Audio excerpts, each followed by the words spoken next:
자, 반갑습니다. 국어강사 유대정입니다. 자, 드디어 인셉션이 끝났고요. 이제 두 번째 메인 커리 파노라마 들어갑니다. 제가 이 표지를 갖고 온 이유가 이 전경이라고요. 파노라마가 기출의 전경을 보여주겠다. 어떤 지문을 봤을 때 낱낱이 살피게 해주겠다. 이런 의미라고 생각하시면 돼요. 그리고 이 파노라마는 이런 뜻도 있어요. 그러니까 우리 철학 공부를 할 때도 마찬가지였는데 사실은 모든 사람을 다 할 필요는 없어요. 기출도 똑같아요. 모든 전 개념의 모든 걸 다 할 필요는 없습니다. 그 대신 대표값들, 가장 높은 봉우리에 있는 이런 대표값들을 바탕으로 해서 전체 산의 지형을 볼 수가 있어요. 사실은 우리 수능 기출들도 요렇게 주요한 대표값들을 통해서 기출의 전경을 보여주겠다라는 게 이 강좌의 메인 의도입니다. 자, 근데 스코프 파노라마예요. 스코프는 뭐냐면 범위입니다. 우리 이거 총싸움 할 때, 서든 어택이나 이런 총싸움 할 때 뭐가 있어요? 이 스코프 구경을 가지고 보잖아요. 이렇게 봐서 이제 이렇게 범위가 잡힙니다. 즉 여러분, 그 저랑 인셉션 때 배웠던 건 초영역이에요. 영역을 초월한 것입니다. 그러니까 인문이든 사회든 과학이든 어떤 지문을 마주하더라도 뚫을 수 있는 힘을 길렀던 강좌가 바로 인셉션입니다. 자, 파노라마는 여기에 영역을 얹어요. 생각해보세요. 같으니까 국어겠지, 이게 초영역이야. 근데 다르니까 나눴겠지, 영역이야. 인문은 인문의 특질이 있습니다. 사회는 사회의 특질이 있고 특히 법과 경제는 또 각각의 특질이 있어요. 과학기술도 마찬가지. 다르니까 나눴겠지. 그 다름에 대해서 나랑 학습하자는 얘기야. 여기까지는 같음이었어. 근데 여기서부터는 다름을 곁들인, 우리 흑백요리사 같은 데 보면 무엇을 곁들인 이런 얘기 하잖아. 곁들임이에요. 그러니까 무슨 소리냐면 제가 파노라마 수업을 할 때 요것도 해요. 요걸 근간으로 합니다, 당연히. 근데 요것도 같이 얻는다. 근데 제가 분명 뭐라 했어요? 이런 높은 봉우리의 경지, 즉 대표 지문들을 통해서 초영역과 영역을 같이 학습하여 법은 이렇게 하는 거야, 경제는 이렇게 하는 거야, 그런 포인트들, 그걸 좀 어려운 말로 스키마라고 얘기합니다. 아무래도 변호사가 법조문 볼 때 여러분들보다 훨씬 잘 보겠죠. 물론 내용적 배경식도 있겠다만 이 법조문이라든지 이런 것들을 읽는 어떤 관습적인 툴이 있기 때문입니다. 열심히 훈련해서 얻어진, 변호사가 계속 이제 소송을 하는 것도 훈련이니까 어떻게 보면 그게 쌓여서 이제 남들보다 훨씬 잘 읽을 수 있는 그런 것들이 어떻게 보면 스키마라고 볼 수가 있는데, 그런 스키마를 이제 주입을 시킬 겁니다. 그래서 배경지식을 주입하는 게 아니야. 그 대신에 법지문은 요건이라든지 혹은 판례라든지 그런 것들, 경제는 양적 관계라든지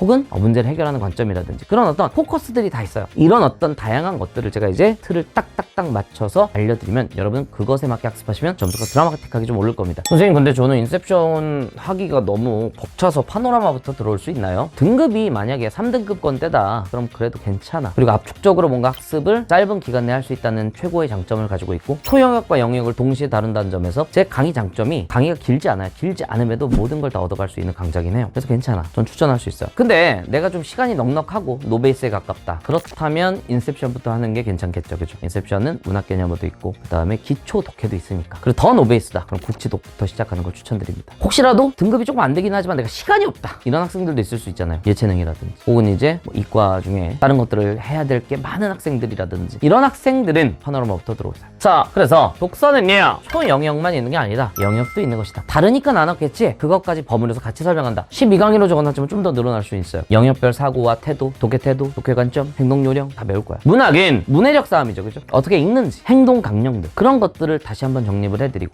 그리고 선집한다, 굉장히 강력한 툴을 가지고 있습니다. 제가. 그래서 어떤 상황에도 무너지지 않을, 시험장에서 안 헷갈리겠어요? 시험장에서 헷갈릴 수 있지. 헷갈리더라도 정답이야. 솔직하게 얘기할게. 그 헷갈림을 완벽하게 해소할 수는 없을 수 있어. 아무리 공부를 잘하는 학생도 시험장에서 헷갈려. 그렇다고 틀리진 않아. 그게 중요한 거야. 왜냐면 그 헷갈림 속에서도 확연한 답이 있거든. 그 확연한 답을 찾는 법이 선집 판단력이야. 여기 압도적입니다. 제가. 그래서 여러분들, 문학은 읽는 게 다가 아니에요. 읽는 것도 중요한데 그만큼 판단하는 게 중요해요. 거의 5대5에 가까워요. 그래서 이런 것들을 같이 학습을 하고 적용하는 시간이 될 겁니다. 이것 또한 영역별로 학습, 영역별 조금씩 달라요. 사실 고전 소설을 우리 영어로 로망스라고 얘기하고요, 현대 소설은 너블이라고 얘기합니다. 당연히 현대시와 고전시가는 그 주제면에서, 고전시가 같은 경우는 한정적 주제를 많이 다루고 있고요, 한정적 세계가 아니고요, 현대시는 그런 한정적 세계보다는 훨씬 많은 세계들을 다루고 있어. 딥하게 말이야. 그지? 그런 포인트들을 이제 제가 점검해 드리면서 접근할 것이다. 그런 어떤 각각 영역별의 특징들을 다시 한번 재정립하면서 여러분 완전히 이제 거의 마스터로 만들어드리는 강좌가 바로 스코프 파노라마다. 그래서 믿고 잘 따라오시면 좋은 성과가 있을 겁니다. 자, 강의 방식은 이렇습니다. 현장 강의 중심입니다. 스튜디오 강의가 몇 개 정도 들어볼 수는 있어요. 근데 현장 강의 중심이고요. 학습 방법, 일단 제가 이제 인강을 틀면 얘기해요. 현장 학생들한테 문제 풀어라. 그 다음에 이제 문제 풀기 전에 인트로로 가볍게 이런 개념들에 대해서 설명을 해드립니다. 어떻게 읽어야 돼, 이런 게 중요해, 이런 영역은 이런 걸 따져야 돼. 그러면 그거에 맞게 여러분이 문제를 풀면서 인강도 듣는 겁니다. 인강을 들은 뒤는 그걸로 끝나면 안 되고요, 저희 책의 최고 장점 지문 뚫기죠. 독서 뒤에 보면 지문 뚫기들이 있는데 그 지문 뚫기로 복습을 반드시 하셔야 된다. 알겠어? 그 다음, 채화서로